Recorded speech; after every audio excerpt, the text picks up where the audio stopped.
Welcome to eSIM Planet. Cheap international data plans. Continue to use your existing cell phone plan. Just scan a QR code to install. Buy and install an eSIM for the 2024 Paris Olympics. Warning, this is the long version. See a link down below in the description for a shorter version. Okay folks, I'm going to show you how to get an eSIM for the Olympic Games 2024 in Paris, Gay Paris in France.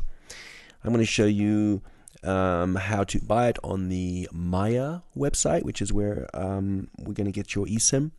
And I'm going to show you how to install it on an iPhone, in my case an iPhone SE. There's a little guide over here you can see, but I'm basically going to tell you how to install it. But also, if you do want to just get one of these eSIMs after looking at this video, if you can click down below in the comments, there'll be a link. You can click on there. It's an affiliate link, meaning we get paid a small pittance for every order, like 50 cents or something. And also, if you have friends or family or someone who also wants to get this, you can show them this video and they can click on down below there, or you can say, hey, go straight to eSIMplanet.com, and right in the middle of the page here, you'll see we got a little countdown kind of timer here thing, and it says click here to buy an eSIM for Paris now. There's also another link there. I just realized I have two links. Okay, so that's something you can help us out if you think this video is useful. Some other housekeeping here. This is not a TikTok kind of, the ums and the ahs have been all nicely removed and 3 minutes long. This is a long video. God knows how long it is, half an hour, 20 minutes. So just bear that in mind. If you want something quicker, then I don't know, bugger off to TikTok. This is the deep dive. You're going to go over all your things you need to know about eSIMs and how I can kind of how you can kind of get caught out by using up all your data in like a matter of hours if you don't do certain things, blah blah blah. A lot of stuff that these other videos won't tell you because they just think you've done all this stuff before. In the meantime, this is we're going to tell you all of this stuff. So first of all, you want to get an eSIM. First thing you got to do, obviously you need a cell phone. You got to check to see if your cell phone is eSIM compatible. So on the top over here, you can go to eSIM FAQs, and you can go to the 3 steps to get an eSIM. We're going to do 2 just to check your phone.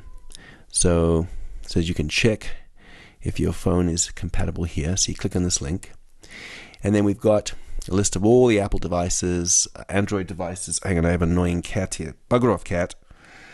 And some other, I don't know, Motorola, Nokia's still around.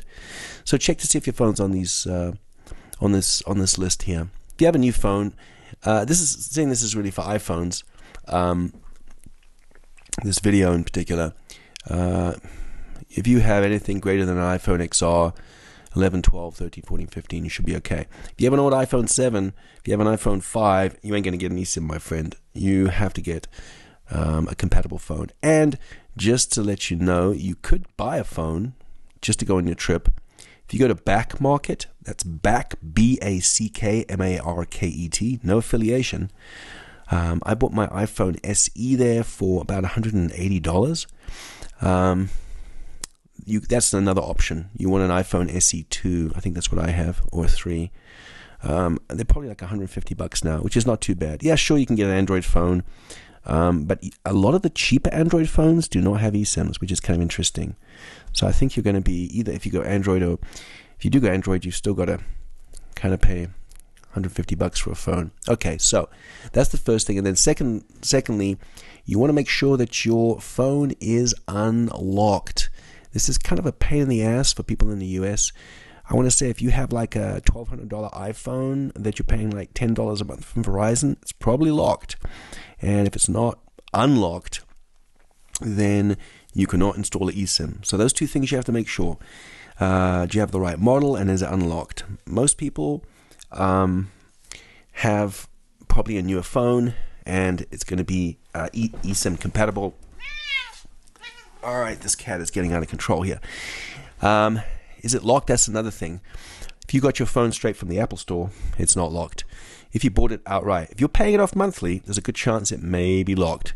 You can actually get it unlocked, but I think it's kind of sometimes a pain in the ass, and sometimes they don't want to do it. So bear that in mind. Okay, I digress. So check those 2 things, and What else? So the reason why we like eSIMs is simply because it's a chunk of data that you're buying. So in other words, you're paying $5, $20, $2, well not $2, minimum probably about $5 for a couple of gigs of data. Once it's used up, that's it. There's no contracts. You're not going to go over. You're not going to get a bill for $1,000 or $10,000 like some people have got. You are just going to get a chunk of data that lasts a certain amount of time, and that's the end of it.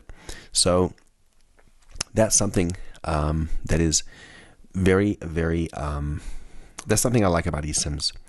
And it's got nothing to do with your current carrier. You keep your current phone number, and I just suggest to everybody, whenever you hit that plane, whenever you put your butt in the seat of the plane, as you're taking off, you just turn that line off in your cellular settings. We'll show this later. Turn it off. Do not use it. Do not do anything with it. Just turn it right off. That's the easiest way to safeguard you're not using this data where sometimes you can be charged $1 per megabyte. So what we're going to do is just going to click on the link down below, or like I say, on the homepage here, and we're going to go to the website Maya Mobile. Okay, so the first thing you need to do is, I already have an account at Maya. You will probably need to create an account. So up here in the top right, you're going to click login, and you can see I have an email and whatever I'm going to autofill. You probably need to come down here and do register a new account down here. So I'm just going to log in.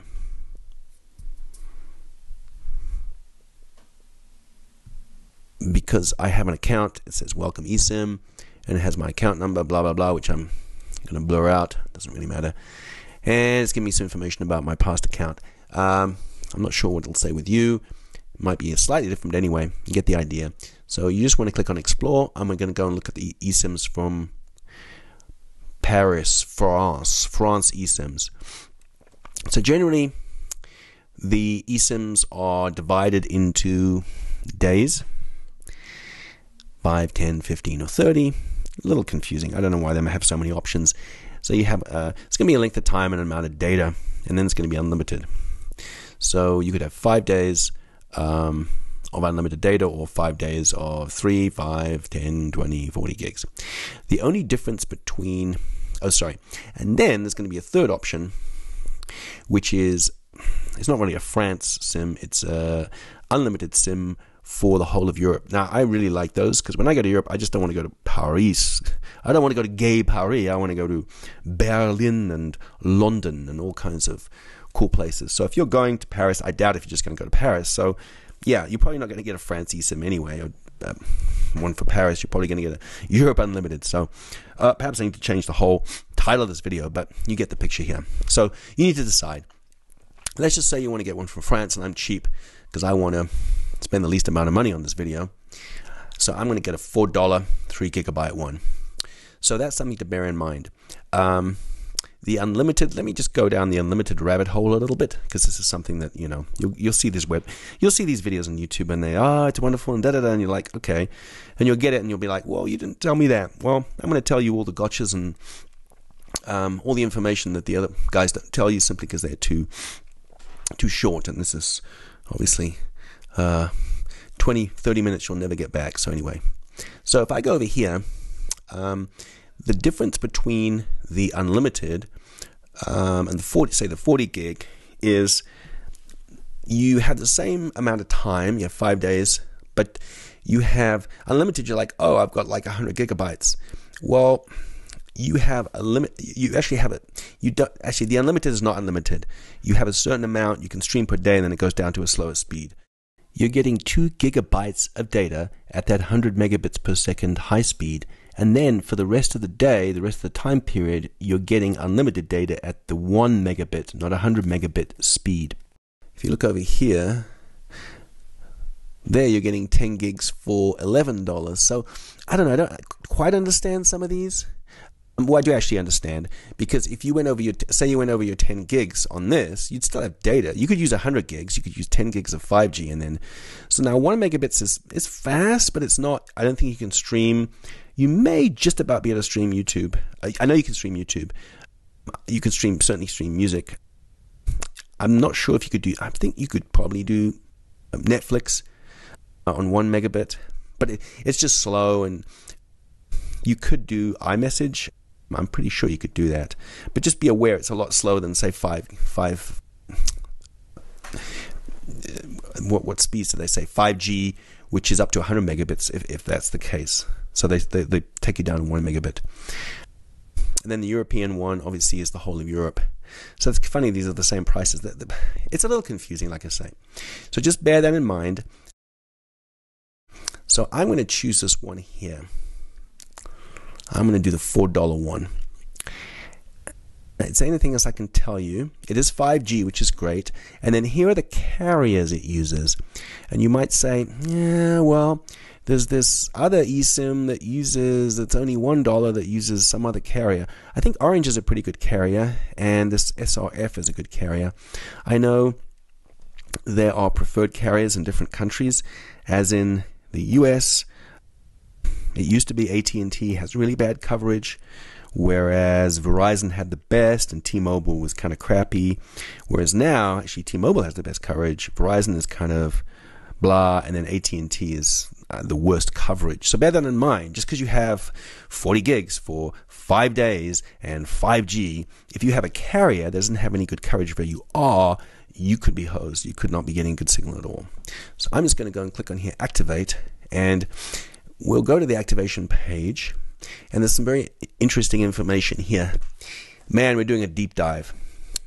So what it says is, this is very important. I know on Airalo, what I'm talking about now is when is the plan active. This is a big thing. Many a video online about this. A lot of confusion. People don't understand it. I don't think even these companies would understand it. I buy something for a certain amount of time. When's the start date? Well, with Airalo, I believe the start date is when you land. You've installed it on your phone. You've bought it, installed it on your phone. You land and you connect to the network. Turn your cellular data back on out of airplane mode. When you're on the plane, once it connects, that's when it starts. Some of these other ones, this now is different. This is you actually have an activation day. Now, you've got to think about this a little bit. Are you going back in time or forward in time or whatever? In other words, if I was in Europe coming to the US, I'm going back in time, right? Yeah, I'm going back in time. So just bear that in mind. So I have to actually choose an activation date here, which is a little confusing. I'm going to choose the 5th, which is today, because I want to do this. So you have 5 days. So if you accidentally choose the wrong day, maybe if you're going to the Olympics, you're not going now, you're going in 4 months, and you choose now, then obviously even if you have a month, you're going to lose it. And I don't think there's a whole lot they can do about that. So just bear that in mind. And then here you can, March the 20th, Oh, okay, so it's just saying, because I that's my activation date. So I did the 27th, it's going to see when it expires. Now, another thing here is, you see, this is what they don't tell you, man. So say you're like timid and you buy 5 gigs for 5 days, but you're going to be there for like 20 days, right? You're like, I'm just going to try it out. And then you want to get 5 more gigs. You kind of have to wait for this to run out. Then maybe it runs out in the middle of the night, or maybe it runs out before you want it to run out. So they have this thing here that does auto recharge. So this is actually a good idea for filling it up. But just remember, just remember to turn this off. Otherwise, every 5 days it's gonna auto recharge there. So they have 24/7 worldwide support, 100% money back. So these guys, they have good support. And the starting date is today. Now, okay, so I've just gone through some information there. Let's do review and pay now. I was having some problems with Apple Pay, so I'm just going to use a credit card. choose your poison. Apple Pay normally works for me. I think because I have a new computer here, I'm having some problems. So put your credit card details in and click pay. So it's going to do two things. It's going to send you an email once your credit card and stuff is approved, and that email will have a QR code. Also, there'll be a QR code that we can scan from the website, and that's what we're going to do. So let's just wait here for it to approve the transaction. It says I got to wait 2 minutes here. My order is pending. So let's see what happens. So I assume I'm going to get an email. I can also get the QR code from this very screen over here. And once we do that, we will jump to the phone screen. Okay. So it says it wants us to go to My eSIMs. So I'm going to go over here. And over there it should give me some more information and a nice big old QR code. Here we go. It says France. I just see I got an email. I heard a ping pong. And I guess you can turn on auto recharge from over there. Expires on March the 20th. So I'm just going to click on the link, install eSIM. So I'm going to actually jump over now to the phone. And essentially we're just going to go to our camera app on our phone and scan that bad boy and install it. I guess there's a code for Android and there's one for iOS. So let's say you could always print this out.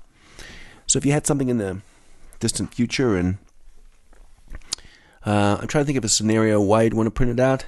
Maybe you're on the plane and you're I don't know, maybe you're going somewhere else where you have cell phone coverage, and you get to France and you don't have internet because you haven't scanned this thing yet. You don't have data. You don't have Wi-Fi.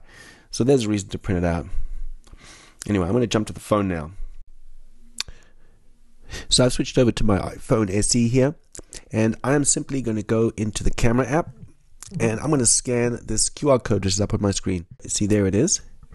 If I go into photo, you'll see down here on the bottom it says cellular plan. Basically, see, I'm sitting here on my web browser, and all you do now is you just tap that, and it's going to take you right into cellular on your phone.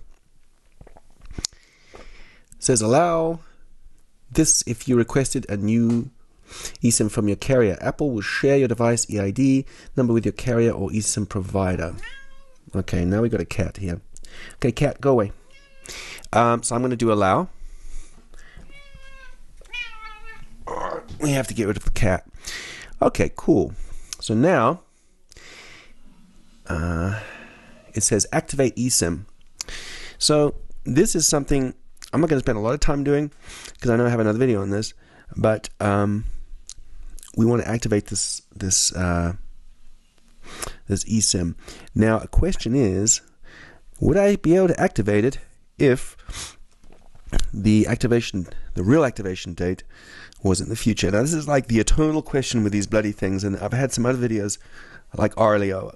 When you're activating it, are you really activating it, or are you just kind of enabling it so when it hits so when you land, it actually gets activated? So I can't answer that question, but I'm assuming it's going to figure it out. So I'm just going to click continue, and at the bottom here, it is basically says it's activating.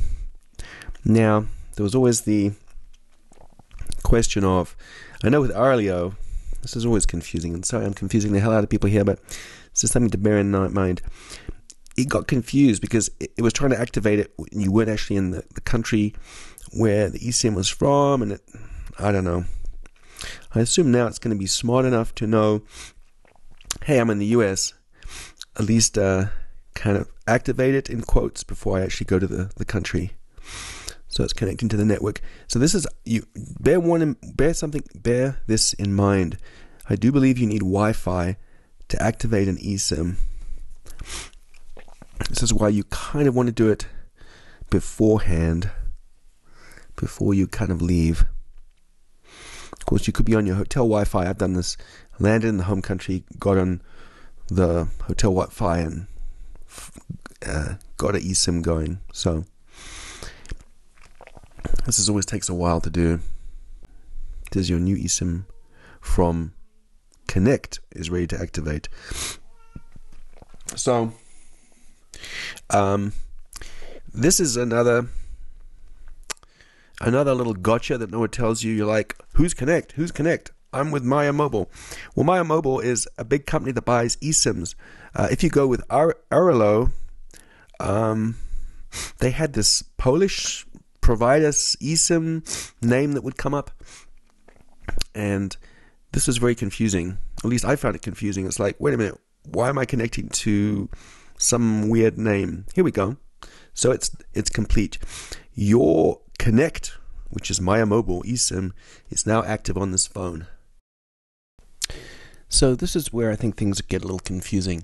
This primary, secondary. Primary is the line you have now. Really should be labeled like T-Mobile or Verizon. Secondary is what we've just added, and we're going to actually have a label for that eventually.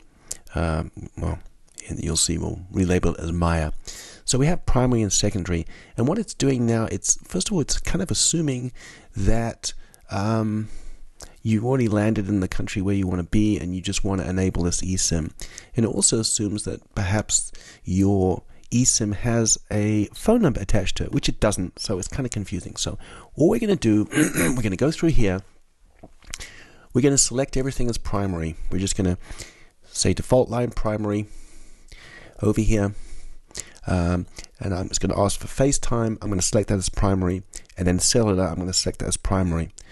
Well, actually, in this case, I select it as a secondary, but it doesn't really matter, because all we're going to do is we're going to add the secondary line down here. You can see we're going to add it, and once it's added, we're just going to turn it off. And the reason why we're doing this is because we're actually not in the country yet. We want to use our cell phone at the airport or beforehand. And obviously, if you've bought your eSIM in advance, then you are, you're going to be weeks perhaps. You're going to have weeks of using your regular old, Verizon or T-Mobile line before you're going to use your eSIM. So of course you don't want to enable your Maya Mobile plan.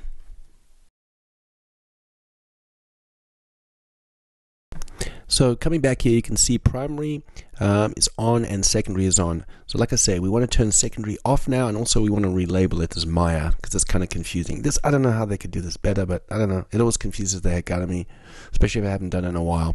But you'll get the hang of it. Okay, so I'm going over here. See, it says secondary. I'm going to click on secondary, go down the bottom there, give it a custom label as Maya. Then I'm going to turn the bloody thing off, because I don't want it activated until I'm sitting on the plane. So here we go. I'm going to go and turn it off, toggle that little thing there. I'm going to go back. Actually, I'm going to go and, I'm going back there now and just toggling the line off. Just makes it easier. You know which line is which, and you'll just turn it off. There you have it.